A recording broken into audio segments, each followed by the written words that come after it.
Era um dia cinzento e ventoso quando Barbara e seu irmão Johnny chegaram ao cemitério isolado na Pensilvânia, para uma visita que parecia ser apenas mais um tributo ao pai falecido. Eu os observei de longe, enquanto caminhavam entre as lápides. Johnny, inquieto e entediado, tentava brincar para quebrar a seriedade da irmã. Eles estão vindo te pegar, Barbara, ele disse, em tom de zombaria. Mas mal ele sabia o quanto essas palavras logo se tornariam verdadeiras. Eu vi, de repente, uma figura pálida, quase cambaleante, surgindo na neblina. Havia algo de errado, ele se movia de uma maneira estranha, desajeitada, como se mal conseguisse controlar o próprio corpo. No instante seguinte, ele atacou, derrubando Johnny ao chão com uma força terrível e quase sobrenatural. Barbara gritou, correndo para salvar a própria vida, deixando o irmão para trás, caído e imóvel. Segui Barbara com o olhar enquanto ela corria por uma estrada deserta e chegou até uma casa isolada no campo, aparentemente abandonada. Ela estava em choque, mal conseguindo respirar ou compreender o que estava acontecendo. Era como se o próprio pesadelo se desenrolasse à sua volta. Logo, outro sobrevivente chegou. Era Ben, um homem determinado, de olhar afiado, que imediatamente percebeu o perigo e começou a improvisar barricadas nas janelas e portas. A tensão na casa era palpável, mas Ben sabia que a prioridade era sobreviver. À medida que a noite avançava, mais pessoas foram surgindo do porão. Harry e Ellen Cooper, um casal com sua filha pequena, Karen, que estava pálida e doente, e um jovem casal, Tom e Judy. A casa estava agora cheia de desconhecidos, cada um com medos e ansiedades próprios.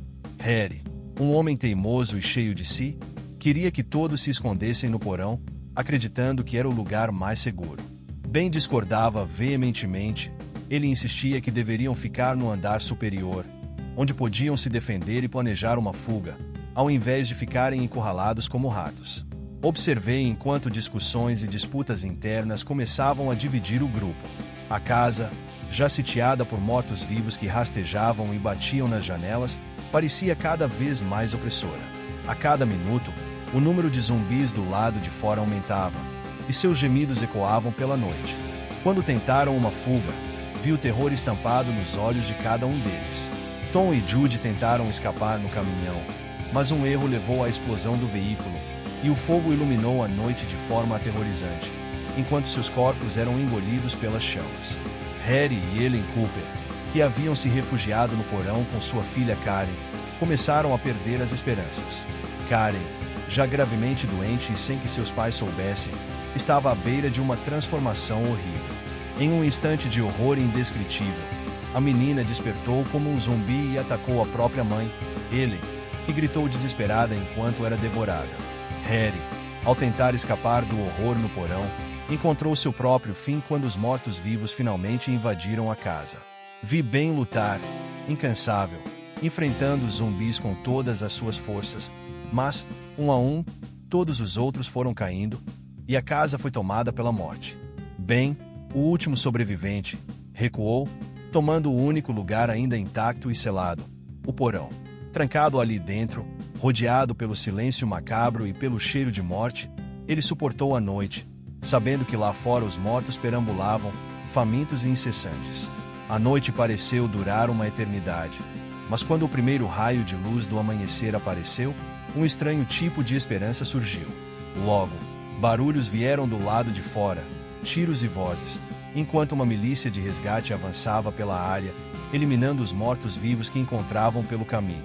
Ben, aliviado, finalmente emergiu do porão, esperando encontrar a tão aguardada salvação. Mas, em um trágico desencontro de destinos, um dos homens da milícia viu sua silhueta na penumbra, sem hesitar, atirou. A confusão e o preconceito foram fatais. Ben, o único sobrevivente, caiu morto por aqueles que deveriam ser seus salvadores. A Noite dos Mortos-Vivos é uma história de horror que revela as profundas divisões humanas, mostrando como as diferenças, desconfianças e preconceitos nos afastam. A ameaça zumbi, neste filme, atua como uma metáfora para os conflitos sociais, raciais e culturais que dividem a sociedade. Em meio ao caos, os personagens humanos são incapazes de se unir, preferindo discutir e lutar entre si em vez de colaborar pela sobrevivência. O trágico destino de Ben, o único sobrevivente, que acaba morto por um tiro de pessoas que deveriam ser seus aliados, simboliza a cegueira moral e o preconceito que isolam e destroem indivíduos e grupos. A imagem final de Ben sendo arrastado e queimado com os demais corpos sugere que, no final, a humanidade é devorada não só por monstros externos, mas também pelos próprios medos e falhas internas. O filme critica a sociedade ao demonstrar que, muitas vezes, o verdadeiro monstro é o próprio ser humano, incapaz de enxergar além de suas divisões e de superar o ódio e a indiferença. Essa obra de Romero nos deixa uma mensagem contundente. Nossa sobrevivência depende de nossa capacidade de trabalhar juntos, de ver a humanidade uns nos outros, mesmo quando o medo e o desespero nos assombram.